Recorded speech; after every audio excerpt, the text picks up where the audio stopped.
Hello friends, good morning. आप लोग प्रतिज्ञा कोचिंग में स्वागत है। मैं अमित तिवारी आप लोगों को फिजिक्स पढ़ाऊंगा। और यदि आपको वीडियो अच्छा लगे, लेक्चर अच्छा लगे तो आप लाइक ज़रूर कीजिएगा और सब्सक्राइब ज़रूर कर दीजिएगा। सब्सक्राइब करने के बाद अपने फ्रेंडों में अधिक से अधिक शेयर कीजिएगा, जिससे आपके फ्रेंड्स भी इसको देख सकें। ठीक, देखिए फिजिक्स पढ़ने कुछ भी बता रहे हैं, आज बेसिक चीज़ें कुछ बताएंगे। क्लास 12 का फिजिक्स है। इसमें जो फर्स्ट यूनिट है इलेक्ट्रोस्टैटिक्स। फर्स्ट यूनिट का जो फर्स्ट चैप्टर है हम लोग का electric charges and field. Electric charges and field. तो फिजिक्स पढ़ने से पहले उस चैप्टर के बारे में विधिवत हमको जानना है। तो सबसे पहले आज का डिस्कशन जो रहेगा इस चैप्टर के बारे में रहेगा, क्या हमें पढ़ना है, कैसे पढ़ना है। ठीक है, देखिए ध्यान दीजिएगा। पहला टॉपिक जो इलेक्ट्रिसिटी है, तो सबसे पहला चीज तो हमको इलेक्ट्रिसिटी के बारे में जानना होगा। इलेक्ट्रिसिटी क्या होता है। ठीक, तो इलेक्ट्रिसिटी के दो ब्रांच है, electrostatics and electrodynamics. Electrostatics and electrodynamics. अब देखिए इलेक्ट्रोस्टैटिक्स का मतलब क्या हो गया। इलेक्ट्रोस्टैटिक्स जो ये है, इसको जब हम लोग ब्रेक करेंगे, electric plus statics. Electric plus static. Electric का मतलब ही होता है, ई से स्टार्ट हुआ, इलेक्ट्रिक का मतलब ही होता है इलेक्ट्रॉन मीन्स चार्ज, और स्टैटिक्स का मतलब होता है rest. It means we can say that branches of physics, that branches of physics in which we study about rest charges या चार्जेज एट रेस्ट। फिजिक्स का वह ब्रांच जिसमें हम लोग रेस्ट चार्ज के बारे में स्टडी करेंगे, उसे हम लोग क्या कहेंगे, इलेक्ट्रोस्टैटिक्स कहेंगे। तो इसका मतलब ये हुआ कि फर्स्ट यूनिट में केवल रेस्ट चार्ज के बारे में स्टडी हमें करना है। क्लियर है, यहाँ तक क्लियर है। तो आगे चलते हैं इलेक्ट्रोडायनेमिक्स पे। इलेक्ट्रोडायनेमिक्स को करंट इलेक्ट्रिसिटी भी हम लोग कहते हैं। ठीक है, करंट। करंट के बारे में आप लोग सुना होगा, कहते हैं करंट लग गया। करंट, करंट का मतलब हो गया मूव करना, ऐसे भी निकाल सकते हैं हम लोग मतलब इसका।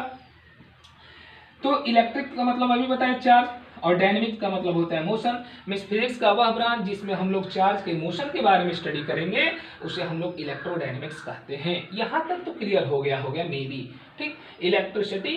अब रही बात इलेक्ट्रिसिटी क्या होता है, इलेक्ट्रिसिटी के बारे में स्टडी करेंगे। तो इसके कुछ हिस्ट्री के बारे में बताना है, इलेक्ट्रिसिटी कैसे डेवलप हुआ। ठीक है, देखिए इलेक्ट्रिसिटी के बारे में जैसे यहाँ तक तो हमने पढ़ लिया। इलेक्ट्रिसिटी के बारे में सबसे पहले जानेंगे, उसके बाद इससे एक एक टॉपिक जो आता रहेगा उसके बारे में हम लोग स्टडी करेंगे। देखिए इसके हिस्ट्री के बारे में बता रहे हैं, कैसे इलेक्ट्रिसिटी वर्ड डेवलप हुआ, मीन्स कैसे इसका ऑर्गेनाइज किया गया। लगभग 25 ईयर्स पहले यूनान के फिलासफर थे थेल्स, उन्होंने ये बताया कि जब अंबर को उलेन से रब किया गया या रब करते हैं तो उसमें लाइट ऑब्जेक्ट, जिससे कागज के टुकड़े उकड़े डस्ट वस्ट हो गया, लाइट ऑब्जेक्ट को अपनी तरफ अट्रैक्ट कर रहा था। लेकिन 2000 ईयर्स तक, 2000 वर्षों तक उनकी बातों पर किसी ने ध्यान नहीं दिया। 1600 में इंग्लैंड के साइंटिस्ट थे डॉक्टर गिलबर्ट, उन्होंने ये बताया कि अंबर ही नहीं, ग्रीक में अंबर को इलेक्ट्रॉन कहते हैं। क्लियर, तो अंबर ही नहीं, अंबर के अलावा और सारे ऐसे सब्सटेंस हैं, जैसे हो गया आपका ग्लॉस रॉड हो गया, एगोनाइट हो गया, इसको भी रब करने पे इसमें भी लाइट ऑब्जेक्ट को अपनी तरफ अटैक करने की प्रॉपर्टी पाई जाती है।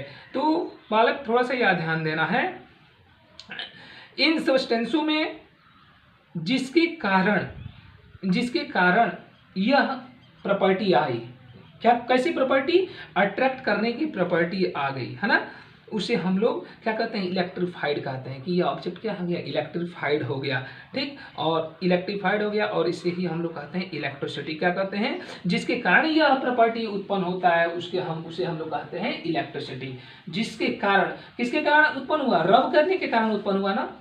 डॉक्टर गिलबर्ट ने ये बताया कि 1600 में डॉक्टर गिलबर्ट ने ये बताया कि ग्लास रॉड, एबोनाइट को, यानी अंबर ही नहीं है, केवल इलेक्ट्रॉन ही नहीं, ग्लास रॉड हो गया, एबोनाइट हो गया, और सारे हैं, जब उलेन से, सिल्क से हम लोग क्या करते हैं, रब करते हैं, तो किसके कारण हुआ, रब के कारण हुआ। जिसके कारण यह प्रॉपर्टी, और कैसी प्रॉपर्टी आई, अट्रैक्ट करने की प्रॉपर्टी आई, तो उसे हम लोग कहते हैं इलेक्ट्रिसिटी कहते हैं। क्या कहते हैं, इलेक्ट्रिसिटी कहते हैं। और जब यह सब्सटेंस यह प्रॉपर्टी पा लेता है तो हम कहते हैं कि वो कैसा है, चार्ज सब्सटेंस है, चार्ज ऑब्जेक्ट है। कैसा है, चार्ज बॉडी है। कैसा बॉडी है, चार्ज बॉडी। अब यहाँ पे एक वर्ड आ गया चार्ज। देखिए फिजिक्स में क्या होता है कि एक वर्ड आता है उससे अगला टॉपिक क्रिएट होता है, यही हम लोग को समझना है। ठीक, तो यहाँ पर आगे वर्ड चार्ज आ गया।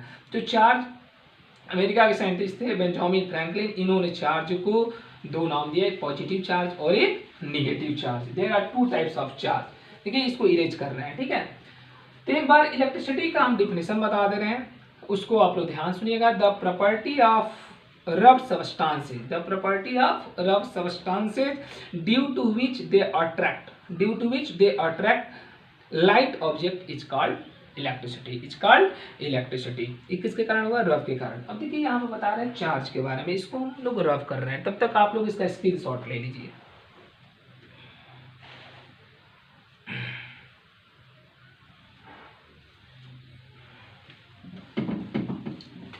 इसको इरेज कर दे रहे हैं। देखिए एक वर्ड है इलेक्ट्रिक चार्ज। इलेक्ट्रिक चार्ज, देखिए इलेक्ट्रिक चार्ज क्या होता है? Electric charge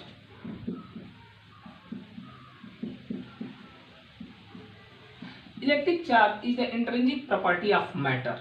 electric charge is the intrinsic property of matter. अभी हमने कहा ना जी कि वह प्रॉपर्टी जिसके कारण वो क्या करने लगे, उसको अट्रैक्ट करने लगे, उसमें यह प्रॉपर्टी आ जाए, उसको इलेक्ट्रिसिटी कहते हैं। तो इलेक्ट्रिक चार्ज, तो ये क्या है? Property, intrinsic property. इंट्रिंसिक का मतलब हो गया आंतरिक, अब उसके अलावा कुछ नहीं हो सकता, ठीक।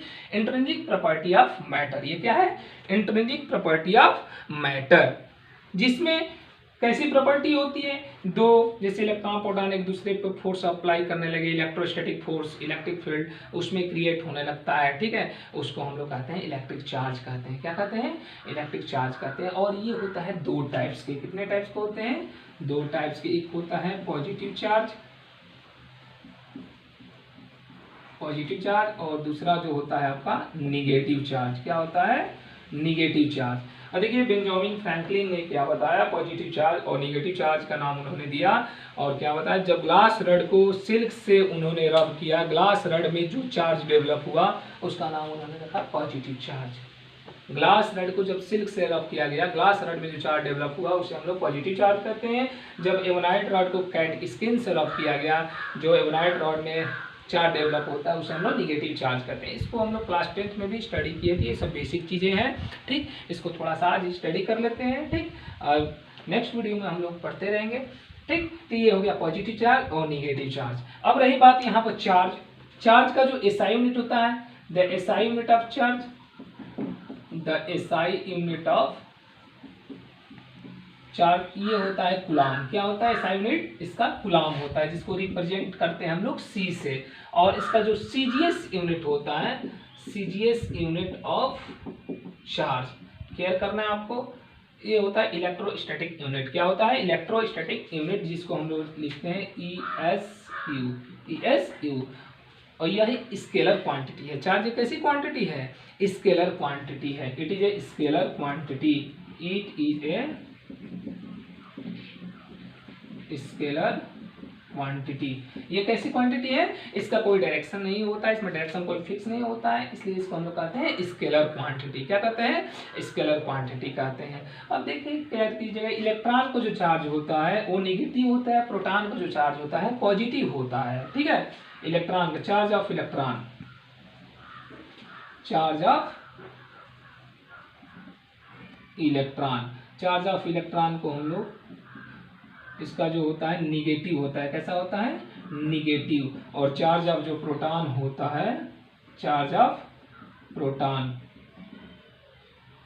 ये होता है आपका पॉजिटिव। कैसा होता है? पॉजिटिव होता है। जो ई की वैल्यू होती है, ये होती है 1.6 × 10⁻⁹ कूलाम। देखिए कुछ चीज़ें याद भी करना पड़ता है, फिजिक्स पढ़ने के लिए कुछ चीज़ें याद करना पड़ेगा, कुछ चीज़ें समझना पड़ेगा, कुछ चीज़ें आपको मैथमेटिकली प्रूफ करना होगा, ठीक। तीन चीज़ों लेकर हमको चलना पड़ेगा।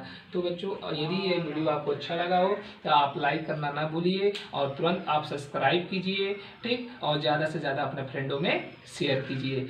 तो आज इतना पहले आप लोग स्टडी कर लीजिए, नेक्स्ट वीडियो हम कल लेकर आएंगे, ठीक है। तब तक के लिए इतना, बाय।